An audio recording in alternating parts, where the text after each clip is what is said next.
Darwin ya. Kita berasal dari kera ya Bu? Enggak ya, dari Nabiullah Adam dan terakhir dari rahim Hawa. Ya, nanti terus kemudian berkembang biak segala macam. Kemudian kata Allah, wattaqullah, ya, bertakwalah kepada Allah yang dengan namanya kamu saling meminta, dan peliharalah hubungan kekeluargaan. Ini di sini. Jadi Allah perintahkan kita untuk selalu menjaga pergaulan kita, karena dengan kita bergaul, ya, selaras dengan itu kita akan menjalin tali persaudaraan. Dan berarti di sini pergaulan ini tidak dibatasi hanya untuk sama muslim atau sesama orang yang beriman, tapi konteksnya adalah seluruh manusia. Jadi namanya ukhuwah basyariyah. Jadi yang di sini berarti ukhuwah basyariyah. Jadi ikatan persaudaraan kemanusiaan. Atas dasar memang kita bersaudara dari nenek moyang sama, yaitu Nabiullah Adam dan juga Siti Hawa. Ya.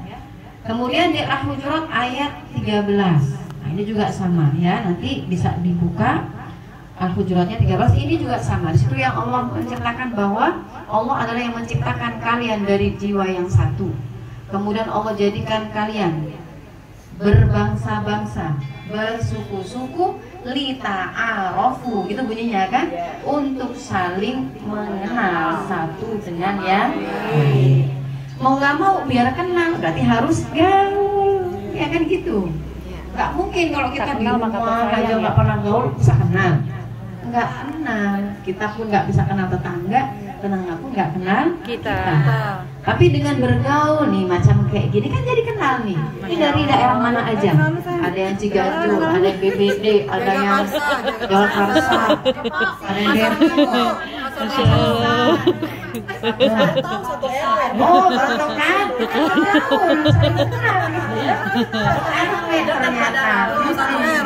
Benar, tetangga bisa nggak kenal karena memang kalau nggak bergaul, kalau gaul gini kan ngomong-ngomong, tonggo dewe ternyata tonggo dewe ya. Jadi dengan begini bersyukur, jadinya bisa saling kenal. Kemudian Allah sampaikan di situ di surat Al-Hujurat, inna akramakum indallahi atqakum. Ketika sudah bergaul, kita mengenal, oh si ibu ini yang hitam manis ya. Masya Allah. Hitam manis. Oh si ibu ini yang cantik bling-bling. Oh yang wajahnya glowing, misalnya. Oh yang usianya 60 tapi muka. Oh yang tukang bohong, temannya Pak Wasis. Siapa ya? Gak boleh sebut nama. Gak usah kayak dibalik Bu. Langsung di YouTube dari Pak Wasis, temannya Pak Wasis, temannya Pak Wasis. Usia 25 muka 60 jangan.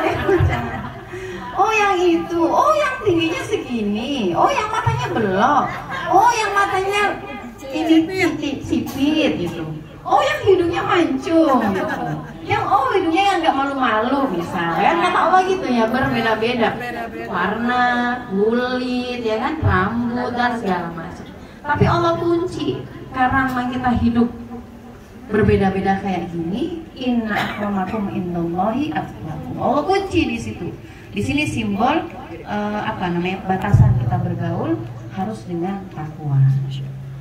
Siapapun yang ngaku bergaul gitu ya, sosialita, ini saya lebih sosialita. Ya, sesuatu yang kayak apa sih, nongkrongnya di kafe gitu kan? Kalau ngumpul tasnya branding. Kafe Mama Ella. Kafenya Mama Ella. Terus kalau ngobrolin liburan itu ke Hongkong, ke Jepang, bukan cuma ke Tanah Abang ya, Bu, lewat. Beda kayak. Apalagi kalau Jepang liburan mas saya di rumah aja, aduh habis deh tuh kayaknya beda saluran ya, kalau radio kayak beda frekuensinya beda. Ya gitu ya. Yang Allah kunci mau bagaimanapun ketakwaan kita yang harus dijaga, karena kemuliaan kita bergantung dengan ketakwaan. Nah maka inilah yang kemudian nanti secara rinci akan dibahas. Indikator ketakwaan itu seperti apa ketika kita bergaul. Jangan sampai saking bergaulnya, saking dekatnya, ya kita lupa dengan batasan-batasan. Yang kemudian karena lupa dengan batasan, kan sengaja kita menyakiti Orang saudara lain. sendiri, menyinggung saudara sendiri, terjadi kesalahpahaman dan segala macam. Nah, itu yang dihindari. Masuk ke arti dan penerapannya. Tadi udah landasannya, cukup 2 aja. Kalau mau nyari banyak, yang dari Quran atau hadis. Penerapan dan artinya dari silaturahim. Kalau kita silaturahmi biasanya, ya. Silah itu artinya menyambung. Ar-rahim itu peranakan. Rahim bu rahim, ya. Rahim. Kenapa disuruh menyambung tali silaturahim? Ya tadi karena jadinya kita ini berasal dari peranakan yang satu. Kita peranakan sama, ya, dari Siti Hawa. Maka harapannya bisa terus kita menyambung tali peranakan tersebut, tali persaudaraan, ya, satu rahim. Menyambung tali persahabatan, tali persaudaraan, itu semuanya masuk sukunya di situ. Termasuk tali kekerabatan, ya. Yang pertama yang harus diketahui untuk menerapkannya, kita harus paham bahwa ternyata kita ini punya banyak saudara. Ada klasternya saudara semahram. Semahram. Bukan semuhrim sebenarnya. Muhrim itu istilah buat orang yang pergi haji, umroh, dia berihram. Nah, itu muhrim. Istilahnya dalam bahasa Arab. Kalau ini namanya semahram. Jadi anggota baju squad harus beda kalau ngomong. Jangan gitu, itu kan bukan muhrim. Nggak masuk kayaknya nih. Pas mengaji sekarang nggak masuk kayaknya. Udah nggak semuhrim lagi, bukan semuhrim. Kayaknya itu bukan semahramnya deh. Mahram ya Bu, mahram. Karena memang udah salah kaprah pemakaiannya, jadi istilahnya sudah bergeser dari artinya. Ya, jadi mahram ya. Saudara semahram. Apa sih yang dimaksud dengan mahram? Mahram itu adalah orang yang haram untuk dinikahi. Itu artinya.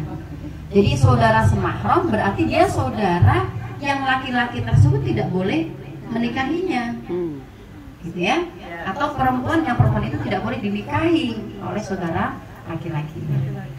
Itu namanya semahram. Jadi tidak boleh dinikahi. Nanti batasannya ada di surat An-Nur ayat 31 dan An-Nisa ayat 23. Kita coba buka dulu yang An-Nisa ayat 23 ya.